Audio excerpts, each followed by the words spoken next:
see it up close in person. No, Adrian, thank you so much, bro. One of the big differences between a Hawaiian volcano like Kilauea or Mount St. Helens in Washington State or Pompeii's Mount Vesuvius in Italy is that they don't erupt the same way. The magma of volcanoes like St. Helens is more viscous, meaning that its consistency is thicker, so the gas cannot escape as easily as it does from Kilauea, resulting in explosive eruptions. Let me give you an example. Since the start of the current Kilauea eruption back in '83, more than 1,400 million cubic meters of lava have been erupted. When Mount St. Helens erupted, it was over 10 times greater than the current Kilauea eruption because the pressure inside it was greater. But not all volcanoes here are still erupting. There are 5 volcanoes on the Big Island, each at different stages of life. Kohala, the oldest volcano on this island, is considered extinct because the last time it erupted was about 60,000 years ago. Mauna Kea, where all the observatories are located, is considered dormant because it last erupted 3,600 years ago. The 3 remaining volcanoes are considered active, each having erupted within the last 200 years.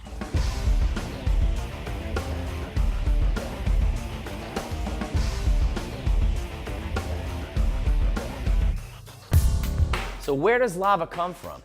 The rocks moving upward in the mantle beneath Hawaii begin to melt at about 40 to 60 miles beneath the surface. The molten rock called magma rises because of its relatively low density. It then ponds into a reservoir 1 to 4 miles beneath the summit. It then follows fractures up to the crater until it reaches the surface at a vent.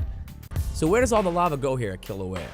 Most of the lava is transported by lava tubes to the ocean, where it fragments and adds layers of rubble to the volcano. So when the lava cools, it's actually making the Big Island of Hawaii even bigger. Well over 500 acres of new land has been added to the island, making Hawaii the only U.S. state that is still growing. Of course, not all of its growth is welcome. Over 180 homes have been destroyed since the 1983 eruption began. Now is probably a good time to talk about how NASA's involved in the study of volcanoes. I know it's a common perception that NASA mostly studies space and aeronautical problems, but in reality, NASA is working hard every day on all sorts of issues that affect our planet. So, why do we need to study volcanoes? Well, even though it's interesting work scientifically, the major reason is to protect human health.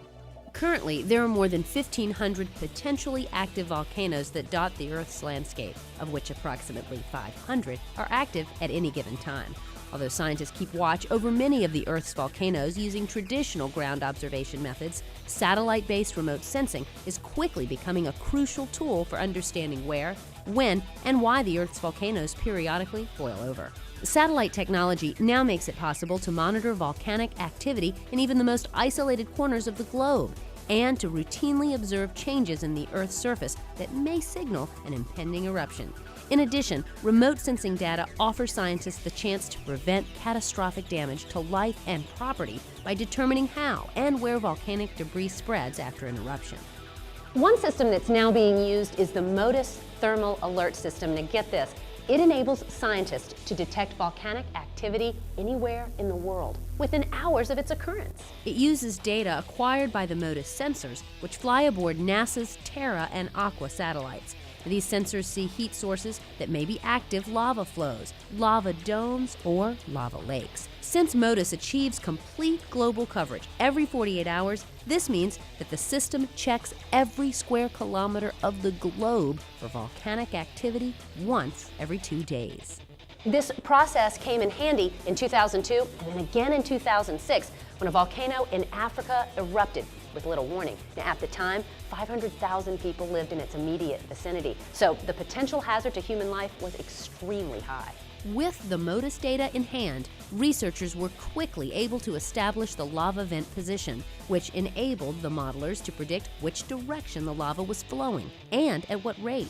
Such information, when available in near real time, can be used to provide assistance to disaster managers anywhere that a volcano erupts, almost certainly saving lives. Another thing that NASA's working on is keeping air traffic out of ash clouds that come from volcanoes. Now, this might not sound like such a big deal or a hard thing to do, but let me tell you something. Ash clouds can reach over 40,000 feet in the air and many, many miles wide. So it's no wonder that from 1980 through 1999, over 100 jet airliners sustained some damage flying through volcanic ash. The problem is that jet engines operate at a temperature that melts volcanic ash, and this melted material can then cause the engine to slow and shut down. Several commercial planes have lost all 4 engines at once by flying through ash clouds with near-tragic results. In one case, a 747 carrying 240 passengers flew into an ash cloud after a volcanic eruption in Indonesia. All 4 of the aircraft's engines lost thrust, and the plane descended from 36,000 feet to 12,500 feet before all 4 engines were restarted, averting a potential catastrophe. So NASA's using satellite data to analyze ash clouds. They get real-time data to pilots to help them divert from ash clouds, potentially saving lives. Oh, and one more thing. Yeah. NASA's doing a lot of research on volcanoes in our solar system.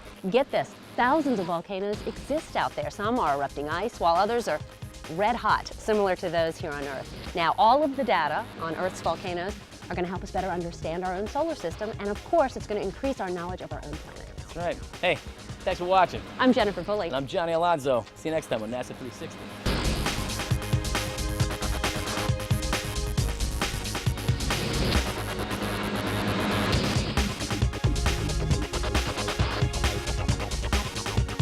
So how do you do that? Well, looks like we're gonna have to, sorry. So Tom, what is left in the regulator? No. What is it called? And environmentally sensitive habitats are protected. Hang on tight. More, yeah.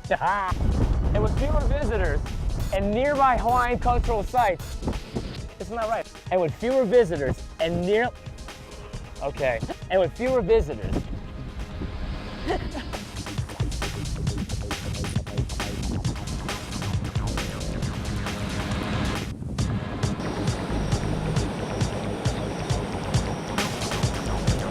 So NASA's using satellite data to analyze ash clouds to get, again, to get real-time data to get there are 5 volcanoes on the Big Island, but 2. So with fewer visitors, 2. His brain at 9,000 feet.